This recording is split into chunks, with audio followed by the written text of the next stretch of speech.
মালয়েশিয়াতে থাকা বাংলাদেশ দূতাবাসের কর্মকর্তারা যদি চায়, যদি তাদের ইচ্ছা হয়, তারা যদি মনে করে যে পাসপোর্ট 7 দিনের ভিতরে সকল প্রবাসীর হাতে তুলে দেবে, তাহলে সেটা তারা পারে। এই পাসপোর্ট বাংলাদেশে যখন রিনিউ করবেন, তখন যদি আপনি ইমার্জেন্সি ভাবে রিনিউ করেন, তাহলে আপনার কাছে পাসপোর্ট আসবে 24 ঘন্টার ভিতরে। তাহলে মালয়েশিয়ার যে দূতাবাসের কর্মকর্তারা তারা যদি চায়, তাহলে কেন 7 দিনের ভিতরে পাসপোর্ট ডেলিভারি দিতে পারবে না?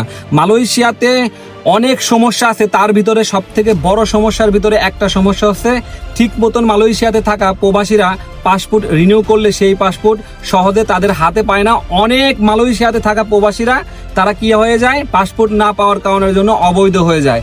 এই বিষয়ে যদি মালয়েশিয়াতে থাকা দূতাবাসের কর্মকর্তারা একটু খেয়াল রাখতো না, অনেক প্রবাসীরা উপকৃত হইতো। এই মালয়েশিয়াতে থাকা বাংলাদেশ দূতাবাসের কিছু কর্মকর্তারা আগে ছিল, এখন কি অবস্থা সেটা আমি জানি না, এখন বলতেও পারবো না। তারা এক একটা পাসপোর্ট ডেলিভারি দিতে সময় নেয় 1 মাস, 2 মাস, 3 মাস, কারো কারো ক্ষেত্রে 1 বছরও পার হয়ে যায়। এইটা কি প্রবাসীদের জন্য একটা হয়রানি না? মালয়েশিয়াতে বর্তমান যে নতুন হাই কমিশনার আসছে, তার কাছে আমার আকুল আবেদন থাকবে প্রবাসীদের, মালয়েশিয়াতে থাকা প্রবাসীদের পক্ষ থেকে, দয়া করে আপনারা পাসপোর্টটা ঠিক মতন ডেলিভারি দেন। ই স্কেল সম্বন্ধে আর কি বলবো আলাদা করে, ই স্কেলের কর্মকর্তারা তো বলে যে আমরা শুধু পাসপোর্ট করার জন্য যে প্রসেস সেইটা করে দিচ্ছি, বাকি সব কাজ করবে আপনার বাংলাদেশ দূতাবাস। তারা ওপেনে বলতেছে, তারপরেও আমরা ঠিক মতন পাসপোর্ট পাই না। আমরা পাসপোর্ট করার জন্য তো টাকা দেই, তাই না?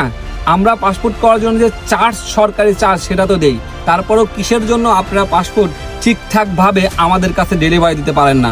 অনেক প্রবাসীদের অভিযোগ আছে মালয়েশিয়াতে পাসপোর্ট পেতে 5 মাস 6 মাস পার হয়ে যায়। কিসের জন্য? আমরা ভাবছিলাম যে বর্তমান যে সরকার, ইউনূস সরকার, তিনি হয়তোবা প্রবাসী বান্ধব একটা সরকার হবে, প্রবাসীদের নিয়ে কাজ করবে। কারণ সারা পৃথিবীতে ছড়িয়ে ছিটিয়ে আছে 2 কোটির উপরে প্রবাসী, যারা কিনা বাংলাদেশের অর্থনৈতিক চাকা সচল রাখার জন্য প্রতিনিয়ত কষ্ট করে মাথার ঘাম পায়ে ফেলে বাংলাদেশের অর্থনৈতিক চাকা সচল রাখে। তাদের দিকে হয়তোবা খেয়াল রাখবে। যেই লাও সেই কদু, খেয়াল রাখা তো দূরের কথা, আরো গতবারের যে সরকার ছিল তার থেকেও অবনতি হয়েছে এই সরকারের। আমরা চাই যে পাসপোর্ট নিয়ে যে ভোগান্তি, হয়রানি, এইটা অতি দ্রুত সমাধান করা হোক, যাতে করে প্রবাসীদের কোনো হয়রানি না হয়, যাতে করে প্রবাসীরা অতি সহজে পাসপোর্ট পায়, তেমন একটা ব্যবস্থা করা হোক।